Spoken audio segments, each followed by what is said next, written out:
मित्रों, राम राम। मेरा भारत मेरी बात चैनल पर आपका स्वागत। मैं हूं अनिल नागपाल और आज के इस अंक में हम बात करेंगे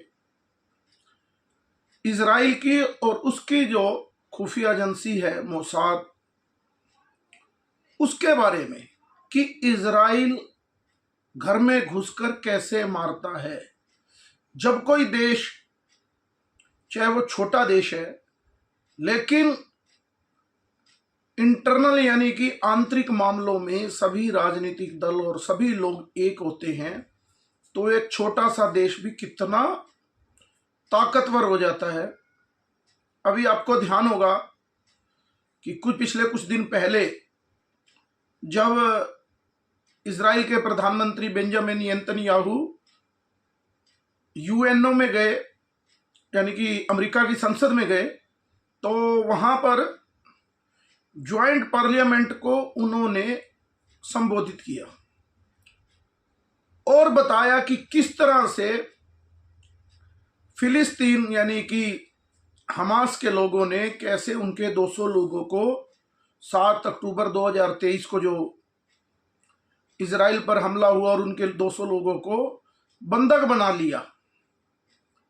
और उन्होंने बताया कि उसमें से हमने 165 लोगों को छुड़ा लिया और जिसमें 100 तो बड़ी कठिन ऑपरेशन के द्वारा, तो कुछ वो लोगों को भी साथ ले गए जिस तरह जिनके ऊपर वो आपबीती घटना घटी थी, जो बंधक थे। तो जब जब वो बोल रहे थे तो हर 2 मिनट बाद, जबकि दोनों पार्टी अमेरिका की, चाहे वो डेमोक्रेट्स हो और चाहे वो रिपब्लिकन हो, डेमोक्रेट्स में तो कुछ वामपंथी लोगों का भी जो हमास और फिलिस्तीन और इनके पक्ष में रहते हैं वो लोग भी हैं, उसके बावजूद भी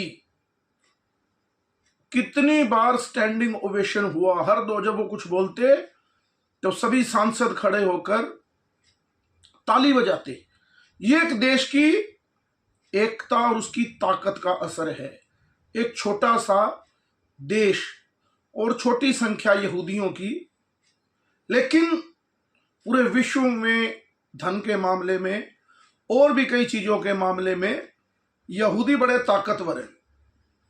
तो वहां उन्होंने कहा कि जब तक मेरे एक एक बंधक को नहीं मैं छुड़ा लूंगा, तब तक किसी भी उन लोगों को जिन्होंने इसमें साजिश की और जिन्होंने हमारे पर हमला किया है, कोई भी बिल में छुपा हो, उसको नहीं छोड़ूंगा। ये बात इतनी ताकतवर तरीके से अमेरिका की संसद में एक छोटे से देश इजराइल का प्रधानमंत्री कह रहा है, क्योंकि पूरे देश की ताकत उसके साथ है। फिर उसके बाद देखेंगे आप नया घटनाक्रम। अभी कुछ दिन पहले, 8-10 दिन पहले, 15 दिन पहले, जो हमास का चीफ था इस्माइल हानिया, उसको उन्होंने 72 हुरों के पास पहुंचा दिया। जब ईरान के अभी पीछे राष्ट्रपति की जब मृत्यु हुई तो उनकी जगह नए राष्ट्रपति का शपथ था, तो लगभग 86 देशों के प्रमुख या प्रमुखों के प्रतिनिधि 86 देशों के ईरान में इकट्ठा हुए थे उनके शपथ ग्रहण समारोह में।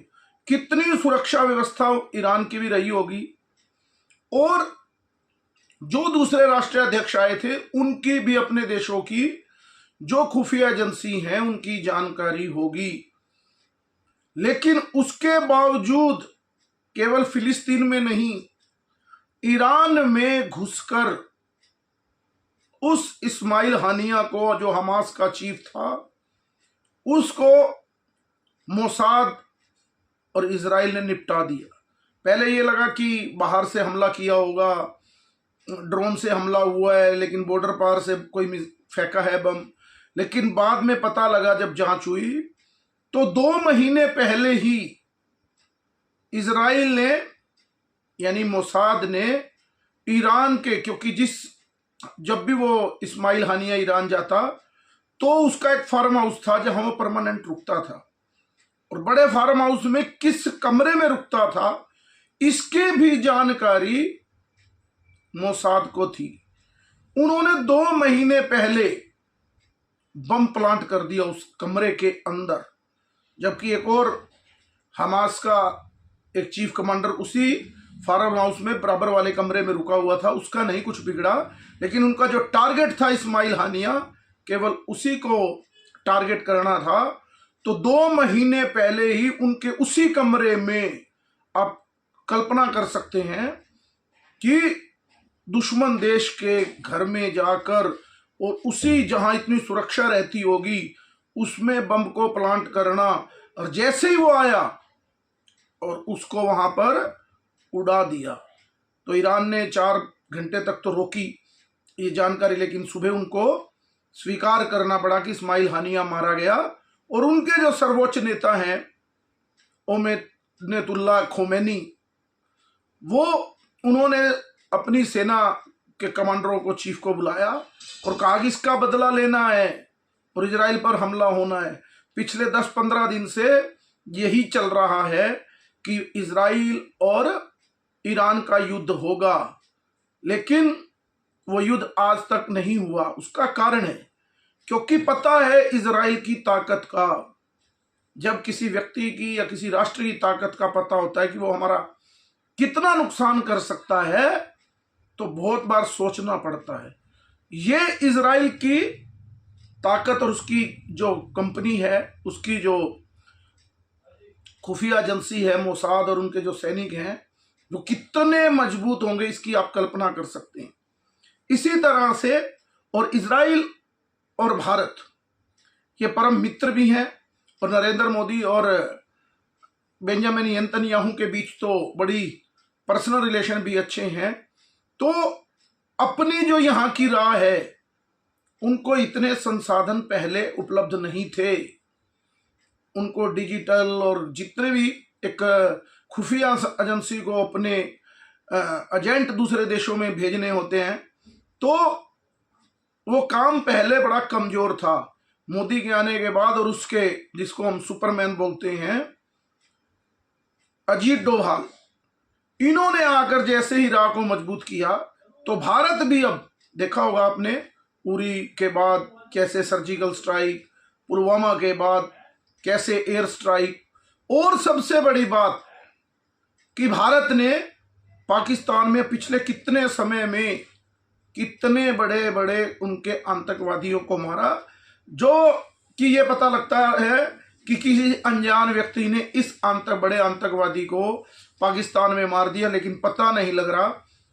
पाकिस्तान बार बार कह रहा है कि ये रा का काम है, लेकिन भारत कहता है कि हमारा तो कोई मामला नहीं। इसी तरह से मोसाद ने भी यही कहा कि हमारा तो इसमें कोई लेना देना नहीं।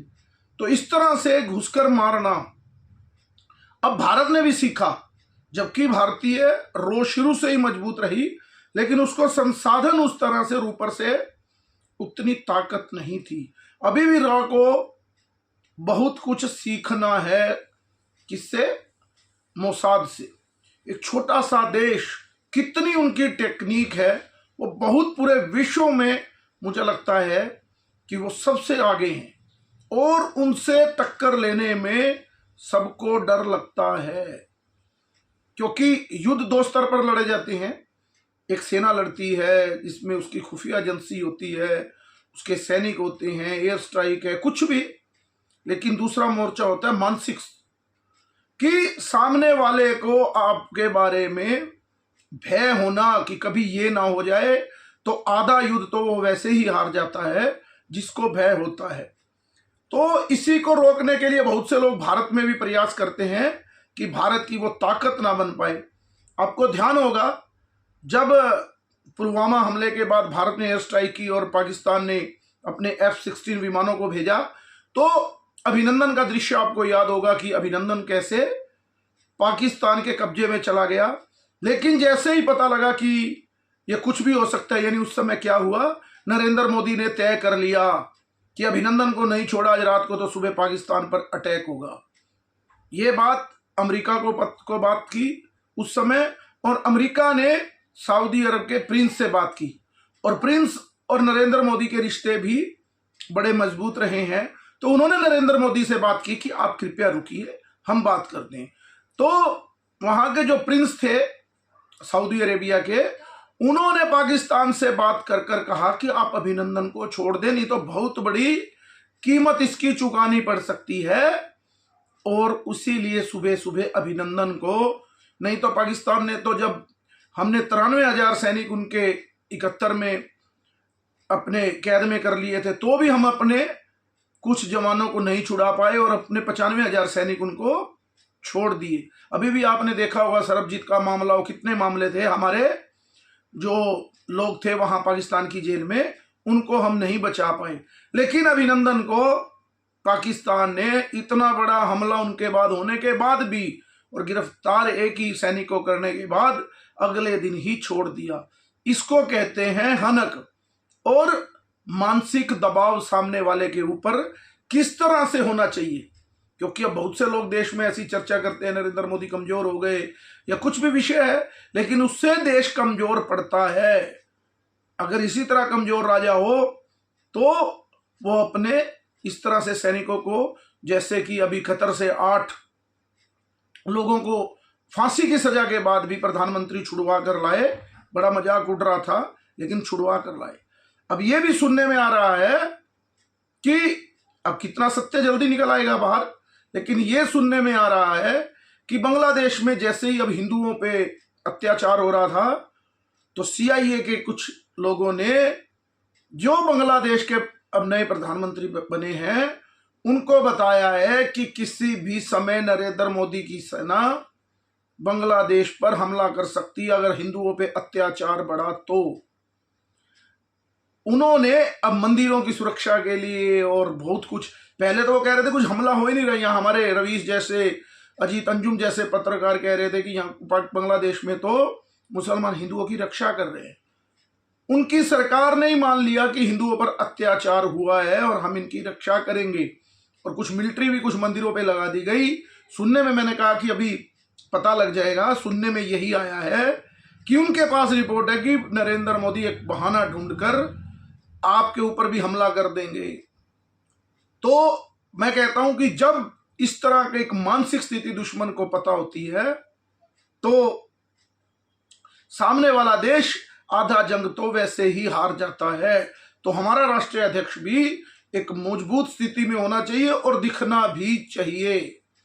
और इजराइल से इस विषय पर हमारे देश को सोचने की और सीखने की बड़ी जरूरत है। इजराइल को के साथ अपनी दोस्ती हमेशा बनाए रखनी चाहिए, क्योंकि इजराइल ने हमेशा ही सूचना के मामले में भारत की हमेशा मदद की है। लेकिन यहां बैठे कुछ टूलकिट लोग इजराइल से और भारत के संबंध पूरी तरह से खत्म करना चाहते हैं। आप कल्पना कर सकते हैं कि हमास या ये लोग भारत की कभी मदद करेंगे, लेकिन यहां बैठे नेता हमास के पक्ष में और फिलिस्तीन के पक्ष में इजराइल को गाली देते हैं, जो एक पावरफुल और जबरदस्त ताकतवर और भारत का सहयोगी है। तो आज के अंत में इतना ही। मेरे इस चैनल को लाइक कीजिए, सब्सक्राइब कीजिए और शेयर कीजिए। भारत माता की जय। वंदे मातरम। जय श्री राम।